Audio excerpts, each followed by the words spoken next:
नमस्ते। उम्मीद करते हैं कि आप लोग बहुत ही अच्छे होंगे। अगर आप बेरोज़गार हैं, आपके पास रोज़गार नहीं है और कहीं न कहीं कॉन्ट्रैक्ट बेसिस पे काम करना चाहते हैं सैनिक के स्कूल में, तो आप सभी के लिए जो है बहुत ही अच्छी भर्ती निकाली गई है। इसमें लाइब्रेरियन का पोस्ट है, जो बैंड मास्टर होते हैं उनके लिए भी यहाँ पे भर्ती निकाली गई है। इसके साथ ही साथ देखेंगे तो जो लोअर डिवीज़न क्लर्क है ना, उनके लिए भी भर्ती निकाली गई है, ठीक है। अच्छा खासा आपको पेमेंट मिलेगा, सरकारी नौकरी नहीं है, कॉन्ट्रैक्ट बेस पे आप काम करेंगे और सैनिक स्कूल में आपको काम करना है। इसकी पूरी प्रक्रिया बताएंगे, कहाँ से भर्ती निकाली गई है, कौन कौन अभ्यर्थी ऐसे हैं जो कि फॉर्म को भर सकते हैं, सिलेक्शन कैसे होने वाला है, अप्लाई कैसे करना है, कितना आपको सैलरी देखने को मिलेगा। तो प्लीज़ वीडियो शुरू से अंत तक लेकर जरूर देखिएगा और वीडियो थोड़ा सा अच्छा लगे तो प्लीज़ वीडियो को लाइक कर दीजिएगा, क्योंकि बहुत सारे लोग ऐसे हैं जो कि वीडियोज़ को लाइक नहीं करते हैं, शेयर नहीं करते हैं, ठीक है। अभी आप देखेंगे तो मेरे पास एक नोटिफिकेशन है जो कि सैनिक स्कूल गोपालगंज के द्वारा इसको जारी किया गया है। बेसिकली रिक्रूटमेंट को लेकर जारी किया गया है, क्योंकि बहुत सारे यहाँ पे पोस्ट जो है खाली है ना, जिसको यहाँ पे भरे जाते हैं समय समय में, ठीक है।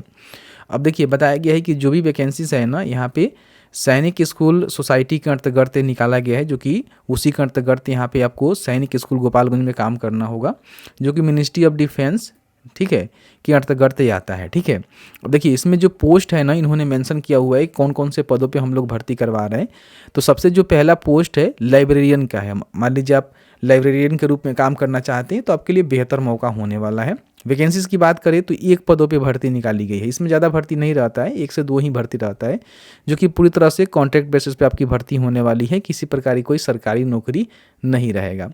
अब इसमें देखिए एसेंशियल क्वालिफिकेशन की रिगार्डिंग हम बात करें तो अगर आपने बैचलर डिग्री कर लिया हुआ है लाइब्रेरी साइंस में, तो आप यहाँ पे फॉर्म को भर सकते हैं। अगर आपके पास ये वाला क्वालिफिकेशन नहीं है तो आपने ग्रेजुएशन कंप्लीट कर लिया हुआ है और 1 साल का जो डिप्लोमा होता है लाइब्रेरियन साइंस में, अगर आपने वो कर रखा हुआ है तो उसके आधार पे भी फॉर्म को भर सकते हैं। और साथ ही साथ यहाँ पे इंग्लिश और हिंदी में बात करने का जो है एबिलिटी आपके पास होनी चाहिए, ठीक है। तो आप यहाँ पे फॉर्म को भर सकते हैं। अब इसमें बताया गया है कि आपको जो है 32,000 रुपये तक का जो पर मंथ पेमेंट है वो आपको देखने को मिलेगा। TADA वगैरह वगैरह कुछ भी नहीं मिलेगा। 32,000 रुपये तक का मानदेय आपको मिलेगा, ठीक है। बाकी आपका जो उम्र है ना 21 से लेकर 35 साल के बीच में होनी चाहिए, जो कि 1 मार्च 2026 को ये कंप्लीट होना चाहिए, समझ रहे हैं ना। 3 पदों पे आवेदन कर सकते हैं, ठीक है। दूसरा इसमें पोस्ट देखेंगे तो बैंड मास्टर का है। हालांकि ये म्यूजिशियन का पोस्ट होता है, आप सभी जानते ही हैं। तो उस प्रकार के अगर आपने कोर्स कर रखा हुआ, जैसे कि मान लीजिए आपने बैंड मास्टर या फिर बैंड मेजर या फिर ड्रम मेजर कोर्स किया हुआ है, AEC वाला ट्रेनिंग सेंटर पेचमारची होता है, तो आप यहाँ पे फॉर्म को भर सकते हैं। या फिर आपने एयरफोर्स कोर्स किया हुआ है, नेवल या फिर एयरफोर्स, उसके बराबर कोई कोर्स किया हुआ है तो उससे भर सकते हैं। एक्सपीरियंस में बोला गया है कि अगर आपके पास 5 बैंड का एक्सपीरियंस है तो आपको डिजिटेबल यहाँ पे मिल जाएगा, ठीक है। तो ये क्वालिफिकेशन को फुलफिल करते हैं तो 1 पदों पे भर्ती है। 28 रुपये जो है पर मंथ आपको सैलरी मिलेगा। 18 से लेकर 50 वर्ष के बीच में आपका 1 मार्च 2026 की उम्र होनी चाहिए, ठीक है। अब इसमें जो तीसरा पोस्ट है वो आपका जो है लोअर डिवीजन क्लर्क यानी कि LDC का पोस्ट है। तो अगर आप LDC बनना चाहते हैं तो 1 पदों पे भर्ती निकाली गई है। मैट्रिक का पास है तो फॉर्म को तो भर सकते हैं। उसके साथ ही साथ आपका जो टाइपिंग स्पीड होनी चाहिए 40 वर्ड पर मिनट इंग्लिश में होनी चाहिए और 35 वर्ड पर मिनट हिंदी में होनी चाहिए। टाइपिंग भी आपका अच्छा रहेगा तभी आप LDC बन सकते हैं सैनिक स्कूल में, ध्यान रखिएगा। बाकी आपका प्रोफेंसी होनी चाहिए computer, MS word, MS Excel, PowerPoint, Tally और इंटरनेट पे, ठीक है। साथ ही साथ बोला गया है डिजिटेबल में अगर आपको maintenance, store ledger, knowledge in short hand and ability to आप कोरेस्पोंडेंस कर सकते हैं इंग्लिश में, तो आप यहाँ पे डिजिटेबल अपना ले सकते हैं। मतलब कि आपको प्राथमिकता यहाँ पे देखने को मिल सकता है। 27,500 रुपये जो है पर मंथ आपको मानदेय देखने को मिलेगा, जो कि 18 से लेकर 50 वर्ष के बीच में उम्र है। 1 मार्च 2026 को तो आप यहाँ पे फॉर्म को भर सकते हैं। अगर आप यहाँ पे इच्छुक हैं, एलिजिबल हैं, फॉर्म को भरना चाहते हैं, तो आपको जो है ऑफलाइन आवेदन यहाँ पे करना है, ठीक है। देखिए बोला गया है कि आपको जो है पूरी तरह से जो भी इनके प्रिंसिपल हैं सैनिक स्कूल गोपालगंज, जैसे कि यहाँ पे एड्रेस भी आपको देखने को मिलेगा, ठीक है। इस एड्रेस पे आपको जो है इनका एक फॉर्मेट है, उसमें जो है आपको फॉर्म को भर के भेजना है या फिर हाथों हाथ आप जमा कर सकते हैं, ठीक है। सारे जो सेल्फ अटेस्टेड कॉपी है, जैसे कि आपका जो भी क्वालिफिकेशन सर्टिफिकेट है और भी कोई सर्टिफिकेट है, सभी को जो है सेल्फ अटेस्टेड करके आपको यहाँ पे भेजना होगा, ठीक है। इसके साथ ही साथ ध्यान रखिएगा, अगर आप जनरल, ओबीसी, अदर कैटेगरी से आते हैं तो आपको जो है बैंक ड्राफ्ट 500 रुपये का देना है, और कोई SC ST है तो उसको 400 रुपये का जो बैंक ड्राफ्ट होता है ना, वो बनवा कर एप्लीकेशन के साथ भेजना पड़ेगा। आप चाहे तो इसको ऑनलाइन भी पे कर सकते हैं, SBI की जो ऑफिशियल पोर्टल है, मतलब इनका जो SS गोपालगंज.in वाला जो पोर्टल है सैनिक स्कूल वाला, वहाँ पे आपको SBI का लिंक मिलेगा, इसके माध्यम से ऑनलाइन भी पेमेंट कर सकते हैं, ठीक है।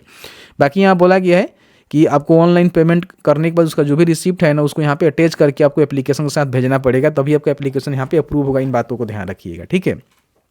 देखिए, बताया गया है कि सैनिक स्कूल कभी भी रिस्पॉन्सिबल नहीं होगा अगर आपका पोस्टल डिले होता है, क्योंकि 31 दिसंबर से पहले इसका आवेदन करना है।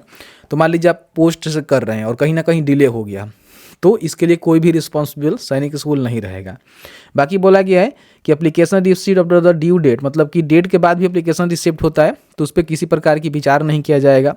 ओनली शॉर्ट लिस्टेड कैंडिडेट को कॉल किया जाएगा रिक्रूटमेंट प्रोसेस के लिए, मतलब कि मान लीजिए 10 लोग आवेदन किए, जो शॉर्ट लिस्टेड होंगे उनको ही बुलाया जाएगा, बाकी आपको बुलाया जाएगा नहीं बुलाया जाएगा, ये सैनिक स्कूल के ऊपर डिपेंड करता है। बाकी किसी प्रकार की TA DA आपको नहीं देखने को मिलेगा रिक्रूटमेंट प्रोसेस अटेंड करने के लिए, जैसे कि यात्रा भत्ता वगैरह वगैरह आपको नहीं मिलेगा। इन बातों को ध्यान रखिएगा, ठीक है। बाकी बोला गया है कि जो भी रूल रेगुलेशन है वो जो है सैनिक स्कूल के पास है, ठीक है। वैकेंसी ड्यू करने का या फिर जो भी पॉलिसी है उसका वगैरह वगैरह कैंसिल वगैरह वगैरह करने का राइट रहेगा, ये सारी चीज़ें यहाँ पे दिया गया है, ठीक है। Selection will be carry out purely on the merit basis, मतलब कि आपका जो भी सिलेक्शन होने वाला है पूरी तरह से मेरिट बेसिस होने वाला है। Any candidate including solicitation for selection will be disqualify, ठीक है। ये चीज़ यहाँ पे बोला गया है, तो इसको थोड़ा सा ध्यान रखिएगा। तो अगर आप इंटरेस्टेड है, फॉर्म को भरना चाहते हैं तो फॉर्म को भर सकते हैं, ठीक है। अभी नोटिफिकेशन कहाँ से मिलेगा और फॉर्म कहाँ से मिलेगा, तो इसके लिए आपको जो है शिक्षाबिंदु.com सर्च करना है। तो फर्स्ट में शिक्षाबिंदु.com का जो ऑफिशियल वेबसाइट है देखने को मिलेगा। यहाँ पे देखिएगा लेटेस्ट जॉब्स में सैनिक स्कूल रिक्रूटमेंट 2025 ओपन करेंगे तो इसमें जो है सभी जानकारी आपको देखने को मिल जाएगा। और नीचे आएंगे तो यहाँ पे देखिए फॉर्म डाउनलोड करने का लिंक यहाँ पे आपको देखने को मिलेगा। ऑफिशियल नोटिफिकेशन आप यहाँ से डाउनलोड कर सकते हैं, और इनकी ऑफिशियल वेबसाइट पे जाएंगे तो यहाँ भी आपको सारे इन्फॉर्मेशन देखने को मिल जाएगा। सैनिक स्कूल गोपालगंज का ऑफिशियल वेबसाइट है, जहाँ पे जो भी यहाँ पे रिक्रूटमेंट चलती है उसकी जानकारी भी आप यहाँ पे ले सकते हैं, ठीक है, देख सकते हैं। देखिए यहाँ पे नोटिफिकेशन आपको देखने को मिल जाएगा, तो यहाँ से नोटिफिकेशन के बटन पर क्लिक करके नोटिफिकेशन को आप यहाँ से डाउनलोड कर सकते हैं, ठीक है। यहाँ पे देखिए एप्लीकेशन फॉर्म यहाँ पे देखने को मिल जाएगा, ये वाला फॉर्म है। जैसे कि यहाँ भी आप क्लिक करेंगे तो यही वाला फॉर्म आपको देखने को मिलेगा।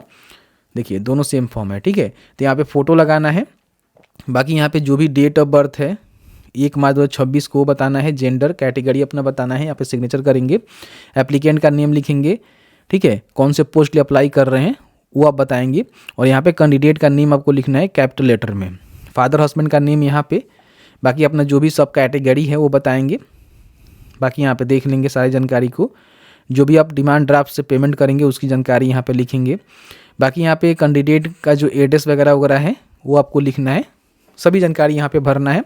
और जो भी आपका एकेडमिक क्वालिफिकेशन है उसको आप यहाँ पे भरेंगे, 10 से स्टार्ट करेंगे और जहाँ तक आपका है वहाँ तक भरेंगे, ठीक है। आपके पास कोई प्रोफेशनल क्वालिफिकेशन है तो उसको भी भर सकते हैं। टाइपिंग स्पीड बताएंगे, शॉर्ट हैंड बताएंगे, computer proficiency, knowledge of computer program, ये सारी चीज़ें आपको देना होगा। आपके पास कोई अनुभव है तो उसकी भी यहाँ पे जिक्र कर सकते हैं, ठीक है। बाकी यहाँ पे डिक्लेरेशन वगैरह वगैरह देकर आपको क्या करना है कि इसको भी आपको भरना होगा, और यहाँ पे सिग्नेचर वगैरह करके इसको आपको पोस्ट ऑफिस के माध्यम से, नहीं तो हाथों हाथ आप चाहें तो जमा कर सकते हैं, पता कर लीजिएगा, ठीक है। तो इस तरह से जानकारी निकल के आ रही थी। अच्छी भर्ती है, अगर आप मान लीजिए सारे क्वालिफिकेशन को फुलफिल करते हैं तो एक ही पोस्ट है तो क्या हो सकता है कि आपको रोजगार मिल जाए। आई होप आपको वीडियो अच्छा लगा है तो वीडियो को लाइक कर दीजिएगा, इस वीडियो को शेयर करिए। चलिए मिलते हैं एक नए वीडियो में एक नए टॉपिक के साथ, तब तक के लिए वीडियो देखने के लिए आप सभी का बहुत बहुत धन्यवाद।